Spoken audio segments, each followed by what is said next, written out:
Hello, नमस्कार, राम राम, सत श्री अकाल, सलाम वालेकुम दोस्तों।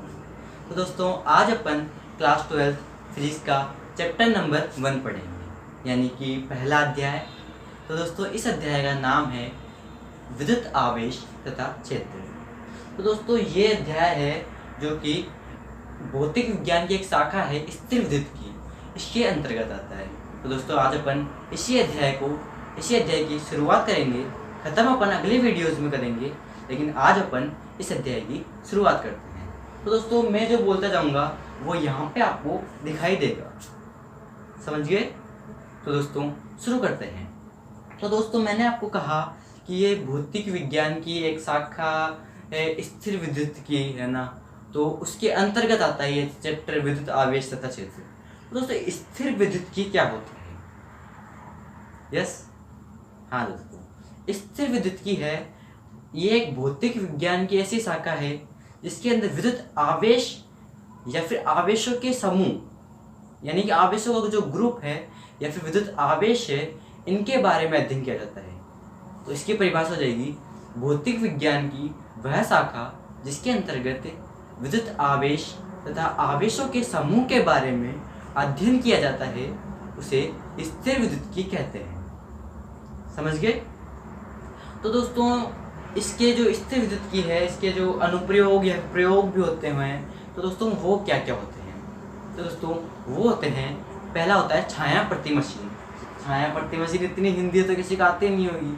तो दोस्तों ये होता है फोटोकॉपी जो मशीन होती है उसी को कहते हैं छाया प्रति मशीन। और दोस्तों जो दूसरा इसका अनुप्रयोग है वो है कंप्यूटर प्रिंटर में। जो कंप्यूटर के प्रिंटर होते हैं उनमें भी इसका प्रयोग किया जाता है। तो दोस्तों जो इसका उपयोग है वो है स्थिर विद्युत उपकरण होते हैं, उनमें भी इसका उपयोग किया जाता है। और दोस्तों ये तो आपको पता ही होगा कि जो भूकंप लेखी है उसमें भी इसका ही उपयोग किया जाता है। तो दोस्तों अब अपन देखते हैं कि जो ये विद्युत आवेश है इसके बारे में कुछ महत्वपूर्ण बिंदुओं को ध्यान में रख लेते हैं। तो दोस्तों बात कुछ ऐसी बात है दोस्तों कि लगभग 600 ईसा पूर्व, आज से लगभग 600 ईसा पूर्व एक व्यक्ति था जिसका नाम था थेल्स, वैज्ञानिक थेल्स, है ना। उसने क्या किया कि एक तो एम्बर नामक पदार्थ था। सुन रहे हो दोस्तों? एक एम्बर नामक पदार्थ था, उसको ऊन से रगड़ा। क्या किया? एम्बर नामक पदार्थ को ऊन से रगड़ा। तो क्या हुआ? एम्बर नामक पदार्थ को उसने ऊन से रगड़ा तो उसने देखा कि ये क्या, कि कागज के टुकड़ों को आकर्षित कर रहा था। जी हाँ दोस्तों, ये जो उसने एम्बर नामक पदार्थ को ऊन से रगड़ा तो वो कागज के छोटे छोटे जो टुकड़े होते थे उनको आकर्षित करने लगा। थेल्स ने सोचा ये क्या हुआ? यस, जी हाँ दोस्तों, यही सोचा होगा। अपन तो वैसे कल्पना कर सकते हैं, लेकिन कुछ ऐसा ही हुआ होगा।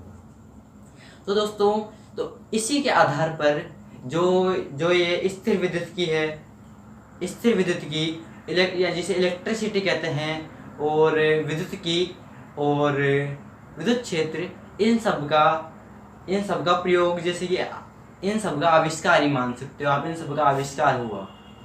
समझ गए दोस्तों? तो दोस्तों उसमें क्या हुआ था, अब आप सोचिए कि आगे क्या हुआ हो। इसी प्रकार कांच की छड़ को रेशम से रगड़ते हैं तो भी यही प्रक्रिया हुई, समझे? और एबोनाइट की छड़ को बिल्ली की खाल से रगड़ दो तो भी यही प्रक्रिया हुई। एबोनाइट की छड़ को ऊन से रगड़ो तो भी यही प्रक्रिया हो रही है। एबोनाइट की छड़ को बिल्ली की खाल से रगड़ो तो भी यही प्रक्रिया हो रही है। यानी कि इसमें जो आवेश आ जाता है, यानी कि इसी प्रक्रिया को आवेशन कह देते हैं। समझे दोस्तों? तो दोस्तों हुआ क्या कि जो यही आवेश है ना, अगर ये घर्षण के कारण उत्पन्न होता है तो इसे घर्षण विद्युत आवेश कह देते हैं। अगर ये घर्षण के कारण नहीं होता तो इसे घर्षण विद्युत आवेश नहीं कहेंगे, ये तो पता ही है ना। तो दोस्तों अब आवेश की परिभाषा समझाता हूँ, सही है? पदार्थ का वह गुण जिसके कारण विद्युत क्षेत्र उत्पन्न हो। दोस्तों ध्यान दीजिएगा, पदार्थ का वह गुण जिसके कारण विद्युत क्षेत्र उत्पन्न हो उसे आवेश कहते हैं। यानी कि विद्युत क्षेत्र बिना आवेश के उत्पन्न नहीं हो सकता। ठीक है दोस्तों, मैं आशा करता हूं कि आपको अब तक मैंने जो कुछ भी समझाया वो आपको समझ में आया हो। अपन आगे की कहानी पर चलते हैं।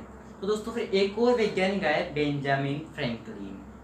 तो अपन ने बात की थी कि कांच की छड़ को रेशम से रगड़ते हैं, सही है, तो वो आवेशन वाली प्रक्रिया होती है ना। तो अब कहानी में इसको आगे बढ़ाते हैं बेंजामिन फ्रैंकलिन। थेल्स तो वहीं पे छोड़ गए, उनका काम खत्म। अब आता है बेंजामिन फ्रैंकलिन। इन्होंने इस कहानी को आगे बढ़ाया। जैसे कि KGF फिल्म बनी थी, वैसे ही KGF 2 बन रही है, 2 बनी है ना। उसी प्रकार से थेल्स नामक वैज्ञानिक ने वो काम कर दिया, उसको आगे बढ़ा रहे हैं। कौन? Benjamin Franklin.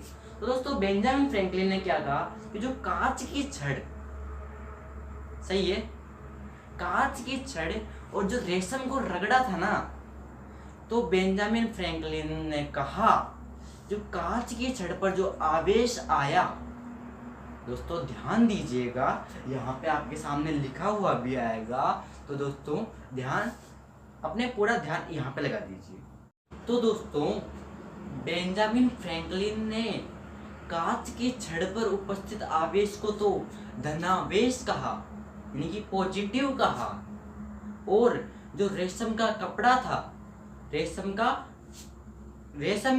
था उसे उस पर उपस्थित जो आवेश था उसे ऋणावेश यानी कि नेगेटिव चार्ज कहा।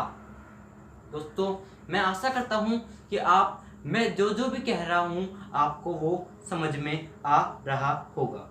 तो दोस्तों अब आवेश के ना कुछ ना गुण धर्म है, वो भी अब मैं आपको बता देता हूँ। आवेश के कुछ गुण ही समझ लो, है ना, तो वो भी मैं आपको बता देता हूँ। आवेश है ना जो योज्यता गुणधर्म का पालन करता है। पहले आप इनको मतलब कि ऐसे ही ऊपर से पढ़ लीजिए, इनको बाद में अपन विस्तार में चर्चा करेंगे। तो दोस्तों आवेश योज्यता गुणधर्म का पालन करता है, सही है, यानी कि आवेश को जोड़ा या घटाया जा सकता है। दोस्तों क्या है कि विद्युत आवेश निश्चल रहता है, और दोस्तों विद्युत आवेश क्वांटीकृत रहता है, समझ रहे हो। वैसे कुछ ज़्यादा ज़रूरी है नहीं, इनमें से 1-2 पॉइंट आते हैं, फिर भी अपना काम है पढ़ना तो पढ़ ही रहते हैं। मैं पढ़ा रहा हूँ तो चलो पढ़ ही लो, कोई बात नहीं, है ना। तो और दोस्तों आवेश है ना वो संरक्षित भी रहता है। अब दोस्तों जो सजातीय आवेश है ना उनमें तो क्या है प्रतिकर्षण होता है, और जो विजातीय आवेश है ना उनमें आकर्षण होता है, समझ रहे हो। जो मतलब कि सजातीय यानी कि एक जैसे जो आवेश है ना उनमें तो प्रतिकर्षण होता है, समझ रहे हो। और जो विजातीय यानी कि अलग अलग आवेश है, नेगेटिव पॉजिटिव है, तो उनमें आकर्षण होता है। ये बात आप 11वीं क्लास में भली भांति आपके गुरुजनों द्वारा पढ़ चुके हैं। आगे का पॉइंट पढ़ते हैं। आगे का पॉइंट है कि स्थिर आवेश विद्युत क्षेत्र को उत्पन्न करता है, और एक गतिशील आवेश विद्युत क्षेत्र और चुंबकीय क्षेत्र को उत्पन्न करता है। अब आपका सवाल होगा कि चुंबकीय क्षेत्र क्या होता है। सब्र रखो, पढ़ेंगे, इसको भी पढ़ेंगे, अपन आगे पढ़ेंगे, टेंशन मत लो। तो दोस्तों स्थिर आवेश किसको? विद्युत क्षेत्र को उत्पन्न करता है। स्थिर आवेश विद्युत क्षेत्र को उत्पन्न करता है।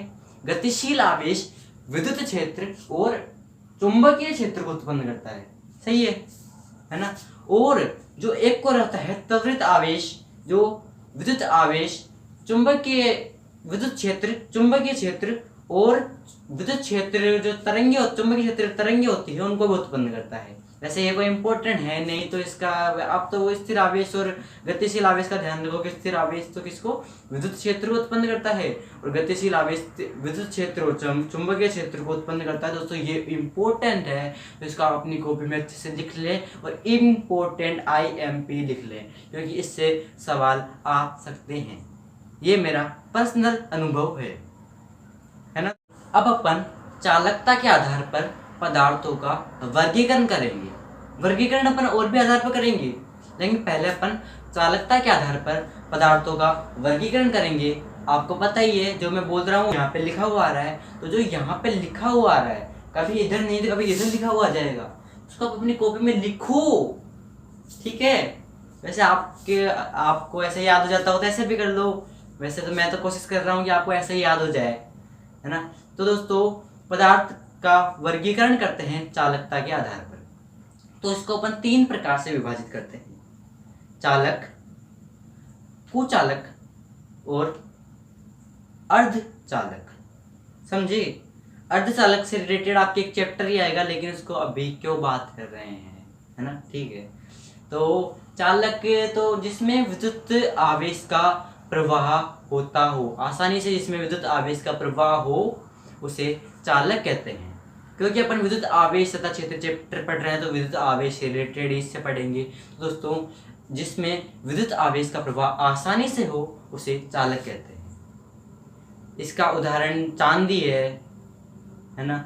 और जिसमें अब कुचालक देख लेते हैं, है ना, तो जिसमें विद्युत आवेश का प्रवाह नहीं और नहीं हो, उसे कुचालक कहते हैं। मैं आशा कर रहा हूँ कि आपको समझ में आ रहा होगा, ये बात मैं तीसरी या चौथी बार बोल चुका हूँ, है ना। तो आप कमेंट में बता दीजिए समझ में आ रहा है नहीं आ रहा। तो दोस्तों कुचालक जिसमें विद्युत आवेश का प्रवाह नहीं होता हो, उसे कुचालक कहते हैं। जैसे कि कांच, प्लास्टिक, अपने घर के उदाहरण है कांच और प्लास्टिक, तो है ना, ठीक है। तो अब तीसरा पार्ट है, वो है इसका अर्धचालक।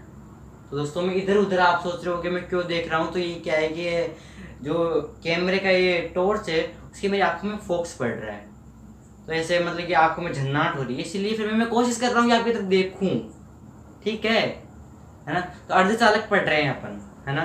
तो अर्धचालक क्या होता है, जिसमें ये विद्युत आवेश से रिलेटेड देखेंगे। तो जिसमें विद्युत आवेश का प्रवाह कुचालक से तो अधिक हो, ये कुचालक से तो अधिक हो लेकिन चालक से कम हो, उसे अर्धचालक कहते हैं। इसका उदाहरण है सिलिकॉन और जर्मेनियम। इसके सिलिकॉन और जर्मेनियम छोटी मोटी चीज़ नहीं है, इसके बारे में अपन जो आपके अध्याय नंबर 14 है उसमें विस्तार में चर्चा करेंगे।